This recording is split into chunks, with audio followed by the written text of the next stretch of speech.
देखो, हम आपको सुख नहीं दे सकते हैं, सुख हमसे अच्छा आपके अपने घरों में होगा, ज्यादा व्यवस्था आपके अपने घरों में होंगी, पर ये कथा आपको वो देगी जो व्यवस्थाओं से नहीं मिलता है। ये वो देगी जब खाने को एक रोटी भी नहीं होगी ना, और तब भी कोई आपसे पूछेगा कैसे हो भैया, तो हंस के कहोगे भैया बड़ी कृपा है, बड़े मौज में। ये कथा वो देगी। व्यवस्थाओं से पैदा होने वाला सुख होता है, पर अव्यवस्थाओं में भी पैदा हो जाए उसको आनंद कहते हैं। इसलिए सच्चिदानंद रूपाय विश्वोत्पत्त्यादि हेतवे, इस आनंद के मूल आधार भगवान ही है।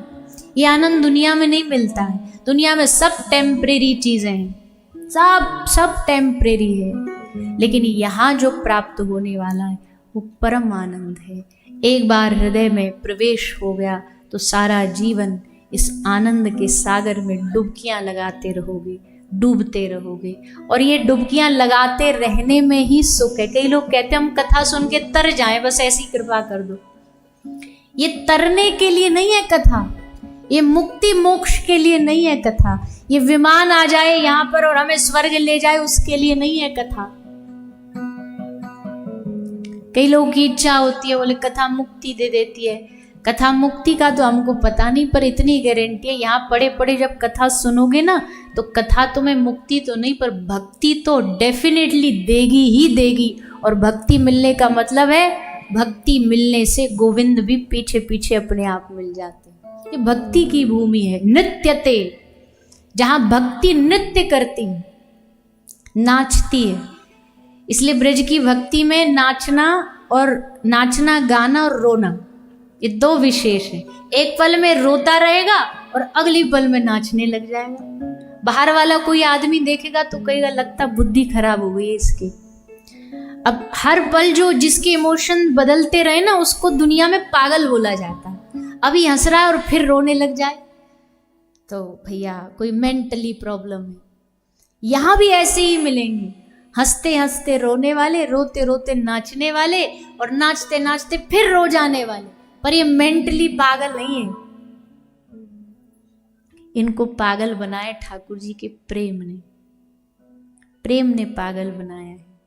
मीरा नाचती नाचती वृंदावन आई, रोती रोती वृंदावन आई, मेड़ता से कितने झंझटों को निकल के पार करके जैसे तैसे मीराबाई सा वृंदावन पहुंची।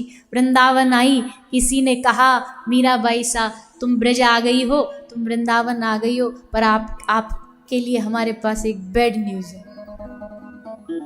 क्या? जिसको खोजने के लिए, जिसको पाने के लिए तुम आई हो ना, वो यहाँ है नहीं।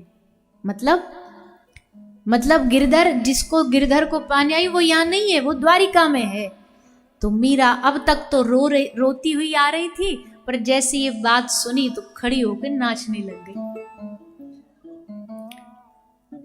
अरे भैया, तुम जिसके लिए हजारों किलोमीटर की यात्रा करके आए हो और वही ना मिले तो खुश होगे कि दुखी होगे?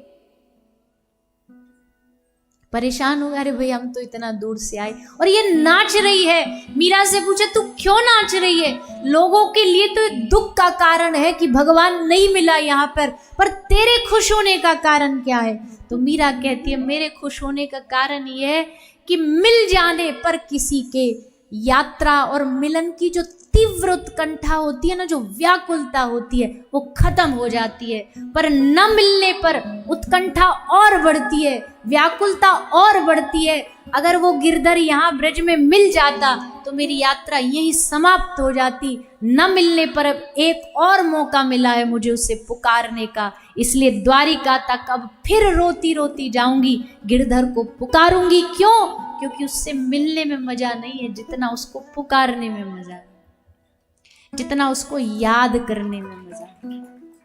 इसलिए पुकारती पुकारती अब खूब आनंद लूंगी। अब कोई दुनिया वाला देखे तो पागल ही बोलेगा ना। तो ऐसी इस धरती पर आके कभी भी कुछ भी हो सकता है। और भक्ति देवी तो भक्तिर नित्यति यत्र च। भक्ति देवी की कथा सुनाई। एक बार नारद जी आए श्रीधाम वृंदावन में आए। वृंदावन पूरा ब्रज मंडल दर्शन कर रहे थे, खो गए, भूल गए।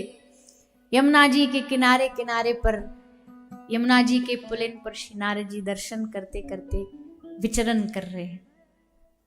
क्या दिखा?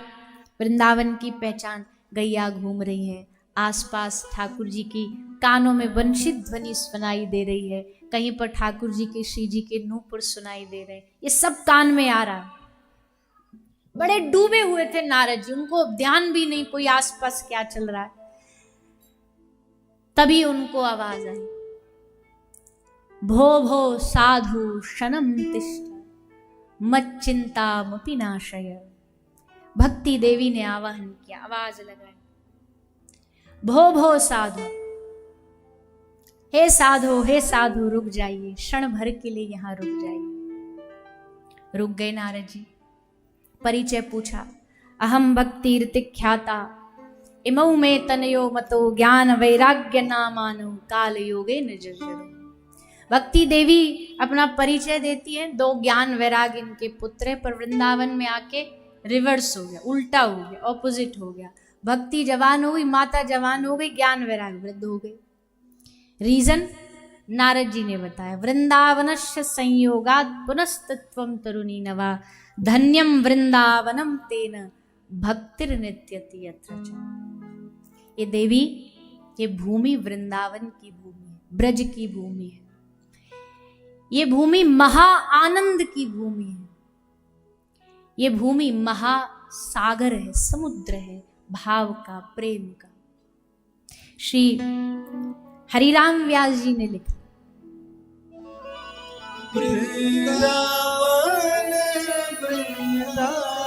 कुंज निकुंज कुंज सुख बरसत हरसत सबके गात, राधा मोहन के निज मंदिर महाप्रलय नहीं जात। ऐसा वृंदावन है कि राधा मोहन, राधा मदन मोहन जी, राधा गोविंद देव जी, श्री राधा रमन जी, इनके मंदिर में महाप्रलय भी नहीं घुस सकती। महाप्रलय में सारी दुनिया पानी में बह जाएगी। पर ध्यान रखना, ये वृंदावन ऐसा की ऐसा ही रहेगा, ये ऐसा की ऐसा रहेगा। ब्रज भूमि का एक तिनका भी नहीं बह सकता। क्यों?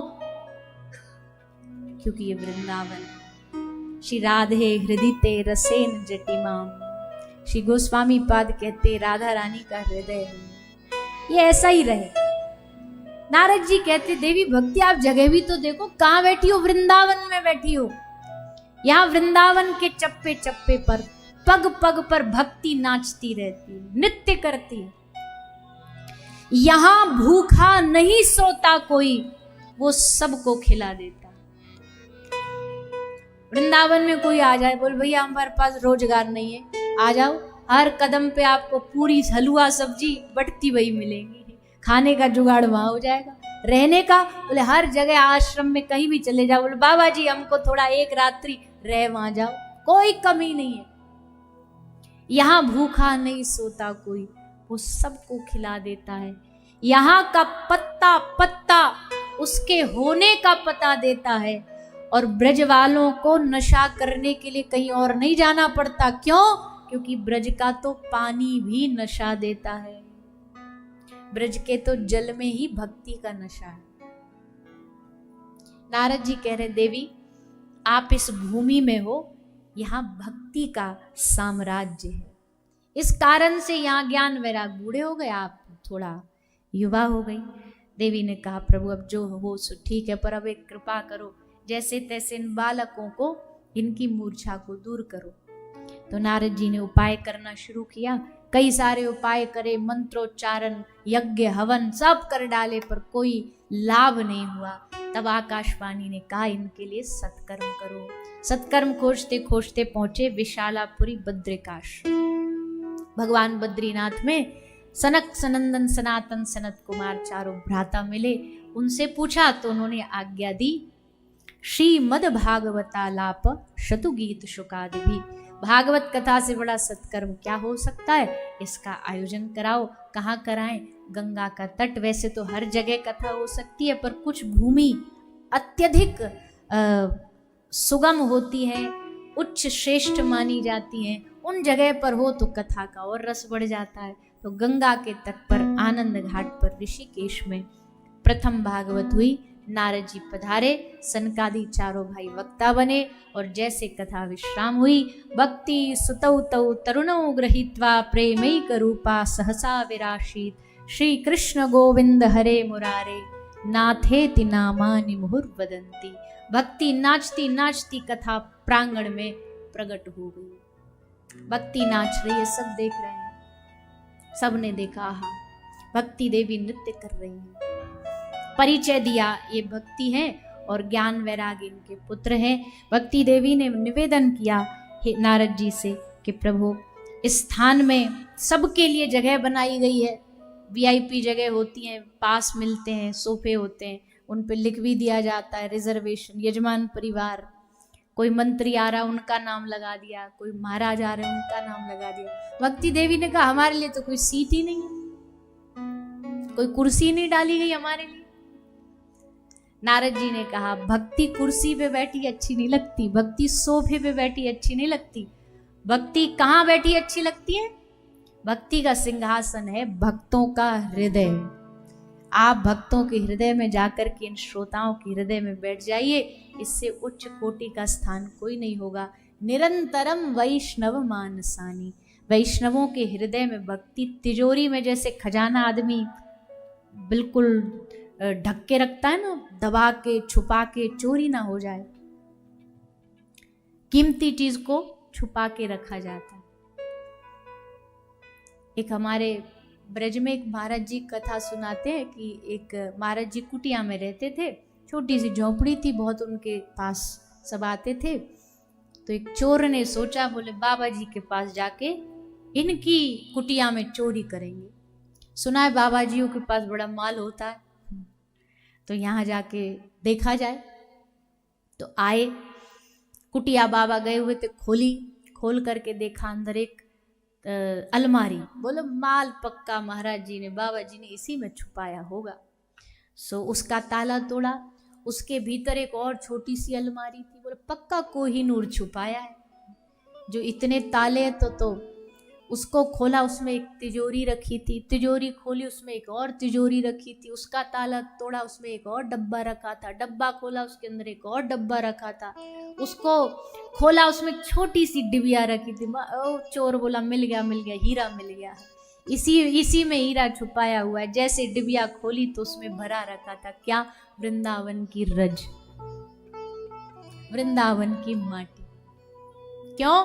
ब्रज वालों के लिए कोई हीरा मोती कीमती नहीं होता, ब्रज वालों के लिए ब्रज की माटी सबसे ज्यादा कीमती है, वो किसी धन से भी ज्यादा कीमती है। तो इसलिए उसको महाराज जी चुका। चोर ने कहा रे राम राम, आज तो हमको लगता आज हमारा एकादशी रखनी पड़ेगी, चोर को भी कुछ ना मिले तो उसकी एकादशी है।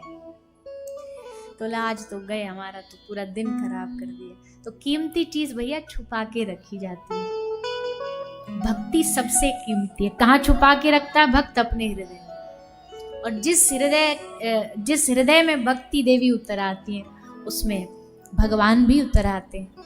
तो नारद जी ने भक्ति देवी के संशय को दूर किया, ज्ञान वैराग्य का कल्याण किया।